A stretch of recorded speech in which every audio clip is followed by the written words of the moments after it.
সালফে সালেহিন তাদের মৃত্যুর সময় তারা তাদের সন্তানদেরকে বলতেন, বাবা এই ঘরে আমি 30,000 বার কোরআন খতম করেছি, অতএব এই ঘরে তুমি আল্লাহর অবাধ্য হও না।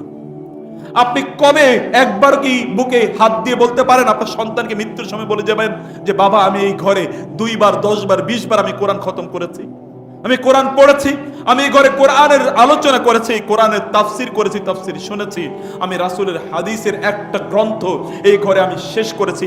বাবা এটা এমন একটা ঘর, এই ঘরে তুমি রাসূলের সুন্নাহ বিরোধী কাজ করো না, আল্লাহর নির্দেশের বিরোধী কাজ করো, এমন কথা কি আপনি বলতে পারবেন?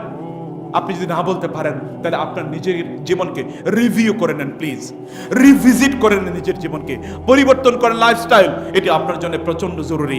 রাসূলুল্লাহ সাল্লাল্লাহু আলাইহি ওয়াসাল্লাম তিনি প্রতি বছর জিবরিল আলাইহিস সালাতু ওয়াসসালামের সাথে রমাদানে কোরআনকে রিভিউ করতেন, এবং যে বছর তিনি মারা যান এবছর তিনি 2 বার রিভিউ করেছেন কোরআনকে জিবরিলের সাথে। 2 বার রাসূলুল্লাহ সাল্লাল্লাহু আলাইহি ওয়াসাল্লাম যার উপর কোরআন নাজিল হয়েছে আলাইহি উনজিলা, তিনি কি কেবল তাই, তিনি সাহাবায়ে কেরামদেরকে বলতেন ইকরা আলাইয়া, একটু পড়ো তো। আব্দুল্লাহ ইবনে মাসউদ বলতেন ইয়া রাসূলুল্লাহ আকরাউ আলাইকা ওয়া আলাইকা উনজিল, আপনার সামনে আমি কোরআন পড়বো, কোরআন তো আপনার উপরে নাজিল হয়। তিনি বলেন ইন্নী উহিব্বু আন আসমাআহু মিন গায়রি, আব্দুল্লাহ আমি তো কোরআন পড়তে অনেক ভালোবাসি, অন্য কেউ কোরআন পড়ুক আমি তার মুখ থেকে কোরআন শুনি, এটা যে আমার কি ভালো লাগে, আমি খুবই ভালোবাসি। অন্যকে কোরআন তেলাওয়াত করুক আমি তা শুনি। আপনার মোবাইলটা, ইয়াং ম্যান এখানে যারা আছেন, ইয়াং জেনারেশন, বৃদ্ধরা যারা আছেন, আপনাদের মোবাইলে কি আছে বলেন তো? মোবাইলে কি ডাউনলোড করা আছে? এই মোবাইলও কিন্তু কিয়ামতের দিন আপনার জন্য জাহান্নামের কারণ হয়ে যেতে পারে। এটা প্রচন্ড ভারী হয়ে আপনাকে জাহান্নামের দিকে ধাবিত করতে পারে। এখানে কোরআনে কিছু আয়াত থাকতে পারে না। আপনি এই কোরআন তেলাওয়াত তো আপনি শুনতে পারেন, যখন আপনি রিকশা গাড়িতে থাকেন তখন আপনি একটু তেলাওয়াত শুনেন না, আপনি তেলাওয়াত শুনেন না, গাড়ি থাকা অবস্থায় আপনার অ্যাক্সিডেন্ট হয়ে আপনি মারাও যেতে পারেন। কোরআন তেলাওয়াত অবস্থায় আপনি মারা যাচ্ছেন, শাহাদাতের মর্যাদা আল্লাহ সুবহানাহু ওয়া তাআলা আপনাকে প্রদান করতে পারেন। আপনি কোরআন তেলাওয়াত শুনতে থাকুন, করতে থাকুন। আমি আবারও বলি, যতটুকু সময় আল্লাহর জন্য বরাদ্দ রেখেছেন অতটুকু সময় অন্য কাজে আল্লাহ সুবহানাহু ওয়া তাআলা এমনিতে বারাকা প্রদান করবেন। বরকত বলতে আপনারা কি মনে করেন? বরকত কাকে বলে? আসসালামু আলাইকুম ওয়া রাহমাতুল্লাহি ওয়া বারাকাতুহু, এই যে ওয়া বারাকাতুহু, আল্লাহুম্মা সাল্লি আলা মুহাম্মদ, আল্লাহুম্মা বারিক আলা মুহাম্মদ, ওয়ালাউ আন্না আহলাল কুরআন ওয়াত্তাকাউ লাফাতানা আলাইহিম বারাকাতিম মিনাস সামাই ওয়াল আরদ। আল্লাহ যে বারাকায়ের কথা, বরকতের কথা বলেছেন, কিতাবুন আনসালনাহু ইলাইকা মুবারাকুন, আল্লাহ যে বরকতের কথা বলেছেন বারবার, এই বরকতটা কি? কাকে বারাকা বলে? বারাকা মানে কি অনেক বেশি হওয়া? তার মানে তো সবচেয়ে বেশি মোটা লোকেরা সবচেয়ে বেশি সুস্থ হওয়ার কথা, তা তো না। বরকত মানে অনেক বেশি থাকা নয়। বরকত মানে হচ্ছে আপনার যা প্রয়োজন তা আপনার কাছে থাকা, যা আপনার প্রয়োজন নেই তা কোটি কোটি থেকে আপনার লাভ কি? যা আপনার প্রয়োজন নেই তা কোটি কোটি থেকে আপনার লাভ কি? কোনো লাভ আপনার নাই। অতএব বারাকা আপনার ঘরে আসবে, আপনি বারাকা পাবেন যদি আল্লাহর জন্য সময় নিবদ্ধ করে রাখেন। আপনি আধা ঘন্টা সময় কোরআন তেলাওয়াত করেন, বাকি 1 ঘন্টা সময় আপনি যা কাজ করতে পারবেন, অন্য সময় 2 ঘন্টা আপনি ততটুকু কাজ করতে পারবেন না। কারণ সময়ের বরকত দেওয়ার মালিককে আল্লাহ সুবহানাহু ওয়া তাআলা। কত লোক 50, 60, 70, 80 বছর বেঁচে ছিল, তাদের জীবনে উল্লেখযোগ্য কোনো কাজ নাই। কত লোক 30, 40 বছর বেঁচে ছিল, তাদের জীবনের কথা শেষ করতে পারবেন না, আপনি বলে শেষ করতে পারবেন না, তারা এত কাজ করেছে। আমাদের সালাফদের জীবনের কথা একবার চিন্তা করে দেখুন তো, রাসূল সাল্লাল্লাহু আলাইহি ওয়াসাল্লামের জীবন তিনি কত বছর বেঁচেছিলেন? 63 ইয়ার্স। 63 ইয়ার্সের মধ্যে 40 বছর তো তিনি নবী না। 40 বছরে তার কাছে নবুয়ত আসে, কাজ শুরু করেন 40 বছরের সমাজ সংস্কারের, মানুষকে আল্লাহকে চেনানোর। 13 বছর তো তিনি কথাই বলতে পারেন নাই প্রায় মক্কায়। লোকেরা তাকে এতটা নির্যাতন নিপীড়ন করেছে, তার অনুসারীদেরকে হত্যা করেছে। হিজরতই তো করতে হয়েছে 3 বার, আবিসিনিয়াতে 2 বার, 1 বার হচ্ছে মদিনায় হিজরত করতে হয়েছে। তারপরে তাকে হত্যার পরিকল্পনা। সে রাসূলুল্লাহ সাল্লাল্লাহু আলাইহি ওয়াসাল্লাম মদিনায় যাওয়ার পরও শান্তিতে নাই। মদিনায় 6 বছর তার উপর যুদ্ধ চাপিয়ে দেওয়া হয়েছে, একটার পর একটা। বদর, উহুদ, খন্দক, তারপরে কি হুদাইবিয়া। এর মধ্যে তার অনেক ছোট ছোট স্কারমিশ, ছোট ছোট অনেক যুদ্ধ আছে, যেখানে রাসূল সাল্লাল্লাহু আলাইহি ওয়াসাল্লাম সাহাবীদেরকে দাওয়াত নিয়ে গিয়ে সেখানে তাদেরকে জবাই করে হত্যা করা হয়েছিল। এরকম অসংখ্য ঘটনা আছে। এর মধ্যে তিনি 6 বছর কেটে যান। 6ষ্ঠ বছরে গিয়ে হুদাইবিয়ার সন্ধি হয়, তখন থেকে একটু দাওয়াতের কাজ শুরু করতে পারেন। তারপরেও তো অনেক যুদ্ধ বিগ্রহ। এই হুদাইবিয়ার সন্ধির পর আবার মক্কা বিজয়, মক্কার ঘটনা, এর মধ্যে বহু অস্থিরতা। মক্কা বিজয়ের পর থেকে মোটামুটি একটা স্বাভাবিক অবস্থা। মক্কা বিজয়ের পর মাত্র 2 বছর বেঁচেছিলেন। 2 বছর পর যখন তিনি মদিনা থেকে মক্কার উদ্দেশ্যে হজ করতে যান, তখন সাহাবী কেবলমাত্র তার সাথে আছে 1,25,000 থেকে 28,000। এটা কিভাবে সম্ভব হয়েছে? আর আজকে গোটা পৃথিবীর এমন কোন স্থান নাই যেখানে মুহাম্মদুর রাসূলুল্লাহ সাল্লাল্লাহু আলাইহি ওয়াসাল্লামের নাম উচ্চারিত হয় না। একটা সেকেন্ড যায় না, একটা সেকেন্ড নয়, সেকেন্ড যদি আপনি হাজার ভাগ করেন, একটা মুহূর্ত যায় না যেই মুহূর্তে মসজিদের মিনার থেকে উচ্চারিত হয় না আশহাদু আন্না মুহাম্মাদার রাসূলুল্লাহ।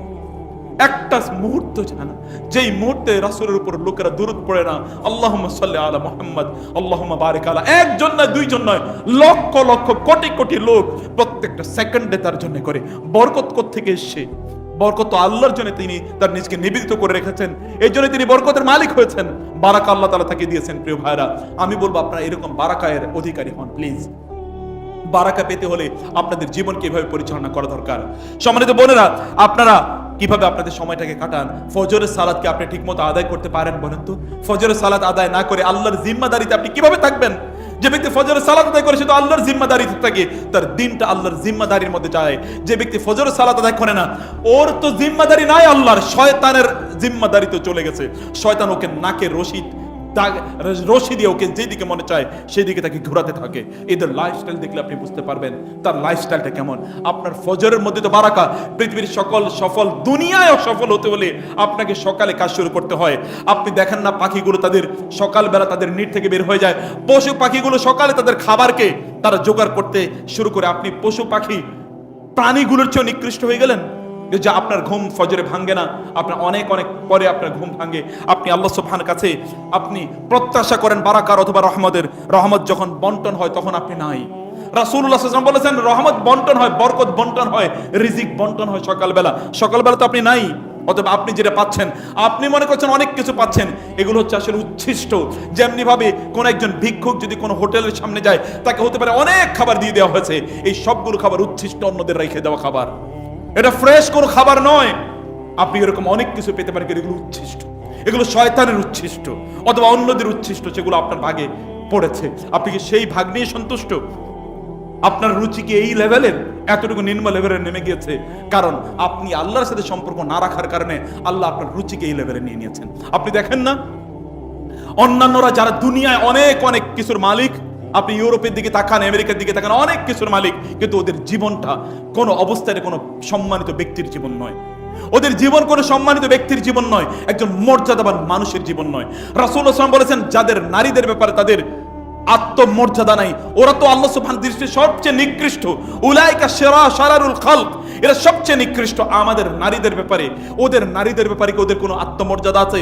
কার স্ত্রী swapping of wives and husbands, এটা তাদের জীবনে ঘটে থাকে। আমাদের নারীরা এই জাতীয় কথা শুনলে ওদের বমি হয়। স্বামী এবং স্ত্রী পরিবর্তন হয়, ঠিক আছে আমার স্ত্রীর সাথে তুমি 10 দিন থাকো, তোমার স্ত্রীকে নিয়ে আমি 10 দিন থাকবো। এটা ওদের culture has become there culture. ওদের আইডেন্টিটি, ওদের পার্সোনালিটি, ওদের ডিগনিটি কোন লেভেলে গিয়েছে?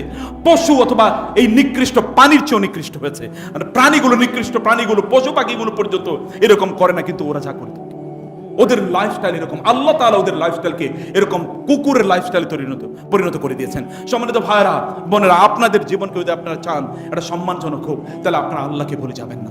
আল্লাহ সুবহানাহু ওয়া তাআলাকে আপনারা প্রায়োরিটির মধ্যে রেখে আসুন। আল্লাহ সুবহানাহু ওয়া তাআলাকে আপনাদের সকল চিন্তা চেতনা আপনাদের চোখের সামনে রাখেন। যুবকরা, আখিরাত কেন্দ্রিক যদি আপনার জীবন হয়, রাসূলুল্লাহ সাল্লাল্লাহু আলাইহি ওয়াসাল্লাম বলেছেন আল্লাহ সুবহানাহু ওয়া তাআলা এই ব্যক্তির জন্য দুনিয়াকে এই ব্যক্তির অনুগত আল্লাহ সুবহানাহু ওয়া তাআলা করে দেবেন। দুনিয়াকে এই ব্যক্তির অনুগত করে দেবেন। তার ললাটে আল্লাহ সুবহানাহু ওয়া তাআলা, আর আল্লাহর রাসূল বললেন তার ললাটে আল্লাহ সুবহানাহু ওয়া তাআলা লিখে দেবেন যে ধনী। ধনাঢ্যতা তার ললাটে, তার উচ্চারণে, তার আচরণে, তার কথাবার্তায়, তার দৃষ্টিভঙ্গিতে, তার চলনে বলনে, এগুলো সব জায়গায় এরকম প্রকাশিত হবে। অন্যথায় তার অবস্থা এমন করে দেওয়া হয়েছে সে ভিক্ষুকের মতো তার আচরণ হবে, তার কর্মকাণ্ড হবে। আপনাকে সেইভাবে আল্লাহর সাথে যদি সম্মান রাখেন, আল্লাহ সুবহানাহু ওয়া তাআলা তিনি যেহেতু সম্মানের মালিক, মালিকাল মুলকি তুতিল মুলকা মান শাদা মান তাশা ওয়া তুইজ্জু মান তাশা ওয়া তুযিল্লু মান তাশা বিয়াদিকাল খায়র। আল্লাহ হচ্ছেন সকল রাজত্বের মালিক, যিনি তিনি যাকে ইচ্ছা রাজত্ব প্রদান করেন, যার কাছ থেকে ইচ্ছা রাজত্ব কেড়ে নেন, যাকে ইচ্ছা সম্মান প্রদান করেন, যার কাছ থেকে ইচ্ছা সম্মান তিনি কেড়ে নেন। সম্মান দেওয়ার মালিক হচ্ছেন মহান আল্লাহ। সেই ওয়ালিল্লাহিল ইজ্জাতু ওয়া লিরাসূলিল মুমিনিন ওয়ালাকিনাল মুনাফিকিনা লা ইয়ালামুন। ইজ্জত তো আল্লাহর জন্য বরাদ্দ, রাসূলের জন্য বরাদ্দ এবং মুমিনদের জন্য বরাদ্দ, কিন্তু মুনাফিকরা এটা বুঝতে পারে না। মুনাফিকরা ইজ্জত অন্য জায়গায় খোঁজে, কিন্তু ইজ্জত মহান আল্লাহ সুবহানাহু ওয়া তাআলা অন্যদের জন্য বরাদ্দ করে রেখেছেন। এই যারা এখানে আছেন তাদের জন্য, আপনারা এখানে যারা আছেন, এই মসজিদে যারা আছেন, এরা সমাজের সবচেয়ে ভালো মানুষগুলো, তাই না? সমাজের সবচেয়ে ভালো মানুষগুলি মসজিদে আসে, সবচেয়ে খারাপ মানুষগুলোকে আপনি মসজিদে পাবেন না। এই ভালো মানুষগুলো যদি অবস্থা এরকম হয়, তাহলে খারাপদের অবস্থা কি? যারা খারাপদের অবস্থাটা কি, তারা সমাজে কোথায় আছে? আমি বোনদের জন্য কয়েকটি নাসিহা করতে চাই। বোনরা, বিশেষ করে যারা বোনরা আছেন, আপনারা এই নাসিহাগুলো খুব ভালো করে মনে রাখবেন। সকাল সন্ধ্যার জিকিরগুলো যেগুলো আমি আগেই বলেছি, এগুলো আপনারা করবেন, বুঝার চেষ্টা করবেন। হিসনুল মুসলিম এই জাতীয় বইগুলো কিনে নিন এবং এগুলো পড়ুন। সকাল সন্ধ্যায় পড়তে থাকুন, দেখে দেখে পড়ুন কমপক্ষে। এগুলোকে আপনার কোনো অবস্থায় মিস করবেন না। আপনারা আপনাদের পরিবারের সদস্যদেরকে সালাম দেন। আপনার স্বামী যদি বাসা থেকে, বাইরে থেকে বাসা আসে, তাকে বড় করে একটা সালাম দেন, আসসালামু আলাইকুম। স্বামীর সাথে যখন ফোনে কথা বলবেন, তাকে প্রথমত সালাম প্রদান করবেন, আসসালামু আলাইকুম। এর মানে তার জন্য আপনি দোয়া করেন। আপনার স্বামী আপনার সাথে খারাপ ব্যবহার করে, আপনিও তার জন্য কোনোদিন দোয়াই করেন না। খারাপ ব্যবহার করবে না তো কি করবে? আপনি কখনো বলেছেন আসসালামু আলাইকুম, আপনার উপর আল্লাহর শান্তি বর্ষিত হোক। এই লোকটা শান্ত কিভাবে থাকবে? ওর জন্য তো আপনি শান্তির দোয়া কোনোদিন করেন নাই।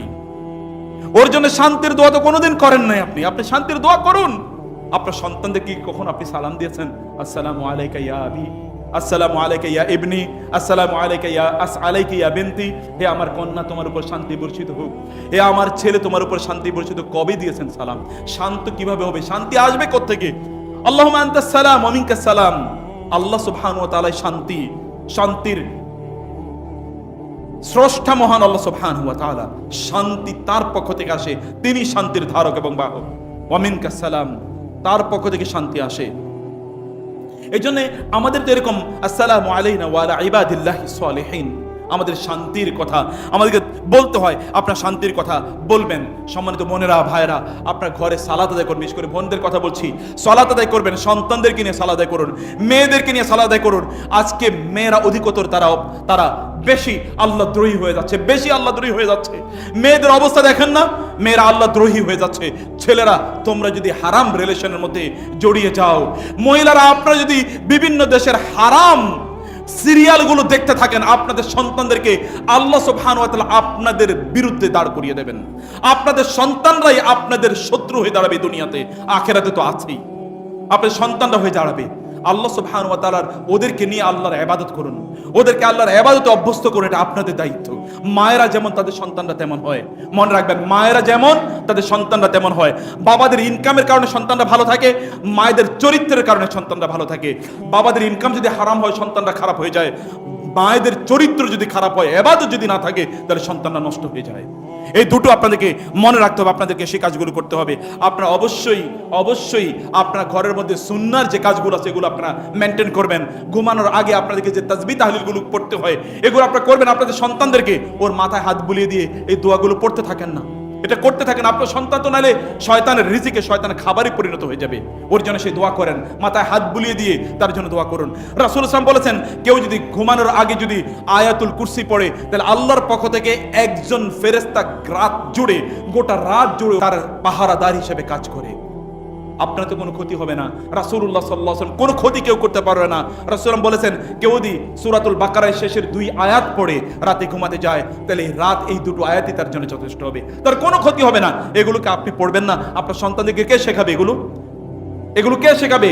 ভাড়াটিয়া লোকেরা শেখাবে, অথবা শয়তান তো কাজ এগুলো থেকে দূরে সরিয়ে দেয়া। এগুলো আপনারা করেন, আপনাদের সন্তানদেরকে আপনারা এগুলো শেখান। এর মাধ্যমে আপনাদের সন্তানদেরকে আপনারা দিনদার বানান। সন্তানদেরকে নিয়ে হালাকা সেশন করুন, বিভিন্ন বই পড়ুন, কোরআন পড়ুন তাদেরকে নিয়ে, জিকির আজকারগুলো করুন তাদেরকে নিয়ে, এবং তাদেরকে নিয়ে আপনারা আপনাদের ইবাদতগুলো করুন। তাদেরকে নিয়ে আপনারা দ্বীনের কথা বেশি বেশি আলোচনা করুন, নবী রাসূলদের গল্পগুলো তাদের সামনে বলুন। এবং আপনারা আরো কিছু এক্সট্রা ইবাদত আছে, যেমন সলাতুদ দুহা, এটা আপনারা পড়বেন। সলাতুদ দুহা, কিয়ামুল লাইল আপনারা করবেন। এগুলো কখনোই আপনারা মিস করবেন না। আপনারা তাসবিহ তাহলিল করতে থাকেন। মহিলাদের তো জান্নাতে যাওয়া সবচেয়ে বেশি সহজ, পুরুষদের জন্য অনেক অনেক কঠিন। তিনি যখন রান্না করেন, তখনও তিনি যদি সুবহানাল্লাহ, আলহামদুলিল্লাহ, আল্লাহু আকবার, রান্নার সময় একটু জোরে আপনি আওয়াজ দিয়ে কোরআন তেলাওয়াত করুন না। আপনার বাসায় সর্বশেষ কবে সূরাতুল বাকারা পুরো তেলাওয়াত হয়েছে? যদি কোনো বাসায় সূরাতুল বাকারা তেলাওয়াত না করা হয়, তাহলে তো ওটা অলরেডি শয়তানের ঘর হয়ে গেছে। সূরাতুল বাকারা তেলাওয়াত হলে ঘরে শয়তান আসে না। কবে শেষ হয়েছে? আপনি নিজে পড়তে পারেন না? আপনার কি স্মার্টফোন নাই? আপনার কি ডিভাইস নাই? ইউটিউবের অ্যাক্সেস নাই? নিশ্চয় আছে। এখান থেকে আপনি একটু শুনতে থাকুন না, শোনাতে থাকুন। আপনার ঘর জুড়ে কোরআনের আয়াতটা উচ্চারিত হোক, প্রতিধ্বনিত হোক, ধ্বনিত হোক, প্রতিধ্বনিত হোক। এর মাধ্যমে শয়তানগুলো এখান থেকে দূর হয়ে যাবে। আপনি সূরাতুল ফালাক, সূরাতুল ইখলাস এবং সূরাতুন নাস পড়ে আপনার সন্তানদের গায়ে ফু দেন, তাহলে এদেরকে শয়তান কোনোদিন স্পর্শ করতে পারবে না। নিজের গায়ে ফু দেন, সন্তানদের গায়ে ফু দেন। সূরাতুল ইখলাস, সূরাতুল ফালাক এবং সূরাতুন নাস এগুলো আপনারা পড়েন এবং আপনারা সুবহানাল্লাহ, আলহামদুলিল্লাহ, আল্লাহু আকবার এবং আপনারা এগুলো পড়বেন ঘুমানোর আগে, সকাল এবং সন্ধ্যায় আস্তাগফিরুল্লাহ বেশি বেশি এগুলো আপনারা পড়তে থাকেন। ঘুমানোর আগে আপনাদের যে ইবাদতগুলো আছে সেই ইবাদতগুলো আপনারা করতে থাকেন। আমি বোনদেরকে বলবো ঘুমানোর আগে আপনারা অনুগ্রহ করে আপনারা কমপক্ষে 100 আয়াত কোরআন তেলাওয়াত শুনে অথবা তেলাওয়াত করে তারপরে ঘুমাতে যান। আপনারা সন্ধ্যা হওয়ার আগে আপনাদের ঘরের দরজাগুলো বিসমিল্লাহ বলে বন্ধ করে দেন, এরপরে সন্ধ্যার পর আবার খুলবেন, কারণ দরজা জানালা দিয়ে শয়তানগুলো আপনাদের ঘরে রাতে প্রবেশ করে, সেই সন্ধ্যা হওয়ার সাথে সাথে শয়তানগুলো প্রবেশ করে ঘরে। অতএব বিসমিল্লাহ বলে আপনাদের ঘরের জানালা দরজাগুলো সন্ধ্যা হওয়ার আগেই বন্ধ করে দেন, সন্ধ্যার পরে আবার খুলবেন, তাহলে শয়তান আপনাদের ঘরগুলোতে প্রবেশ করতে পারবে না। এগুলো তো আমি বলিনি, আপনাদের রাসূল বলেছে সাল্লাল্লাহু আলাইহি ওয়াসাল্লাম। এই কাজগুলো আপনি করুন। প্রিয় ভাইরা, সম্মানিত বোনেরা, আল্লাহর সাথে সম্পর্কটা আপনাদের বাড়িয়ে দিন। আল্লাহ সুবহানাহু ওয়া তাআলা আপনাদেরকে অবশ্যই কল্যাণ প্রদান করবেন, সুখী এবং সমৃদ্ধ জীবন যাপন করার তৌফিক দেবেন, আপনাদের ঘর বাড়িতে শান্তি এবং প্রশান্তি তৈরি করে দেবেন, আপনাদের অন্তরগুলো শান্তি দিয়ে প্রশান্তি দিয়ে ভরিয়ে দেবেন এবং আপনাদের সন্তানরা আপনাদের অনুগত থাকবে। এরা আপনাদের জন্য দুনিয়া এবং আখিরাতে কল্যাণকর হবে, আপনাদের নয়নের মণি হবে, চোখের পুতুলি হবে এবং আপনাদের চক্ষুকে শীতলকারী সন্তান তারা হবে ইনশাআল্লাহ। আল্লাহ সুবহানাহু ওয়া তাআলা আমাদের সন্তানদেরকে এবং আমাদেরকে আল্লাহওয়ালা হওয়ার তৌফিক দান করুন। আল্লাহর দ্বীন মোতাবেক আমাদেরকে জীবন যাপন করার তৌফিক দান করুন, রাসূলের সুন্নাহ মোতাবেক আমাদের জীবন যাপন করার তৌফিক দান করুন এবং আমরা যেন পরিপূর্ণ মুসলিম হয়ে আল্লাহর সামনে দাঁড়াতে পারি সেই তৌফিক দান করুন। আল্লাহ তুমি আমাদেরকে ইসলামের পরিপূর্ণ আবরণে আবদ্ধ করে নাও আল্লাহ, আমাদেরকে ইসলামের ঈমানের বেষ্টনে বেষ্টন করে নাও আল্লাহ আমাদেরকে তুমি কবুল করে নাও, এই মসজিদকে তুমি কবুল করে নাও, যারা এই মসজিদ নির্মাণ করেছেন সহযোগিতা করেছেন তাদের সবাইকে কবুল করে নাও আল্লাহ। এই মসজিদে আমি এখন অনেক অপূর্ণতা দেখতে পাই, 2 বছর আগে যা দেখেছি তার চেয়ে কাজ বেড়েছে, কিন্তু আরো অনেক কাজ রয়ে গেছে। আল্লাহ এখানকার লোকদের তৌফিক বাড়িয়ে দাও, তাদের মনের মধ্যে অনুভূতি তৈরি করে দাও যে তাদের নিজেদের জন্য কিছু করা দরকার, তাদের নিজেদের জন্য কিছু করার তৌফিক তাদেরকে দান করো আল্লাহ এখানকার কাজগুলো সম্পাদন করার তৌফিক দান করো আল্লাহ এই মসজিদকে এই এলাকার আলোকবর্তিক হিসেবে কবুল করে নাও, সত্যের আওয়াজগুলো যেন মসজিদের মাধ্যমে সবার কাছে পৌঁছে যায় সেই তৌফিক এখানকার সকলকে তুমি দান করো আল্লাহ তুমি আমাদেরকে শান্তি দান করো, আমাদের দেশে তুমি প্রশান্তি দান করো আল্লাহ সকল সমস্যার সমাধান করে দাও, রোগগুলো দূর করে দাও।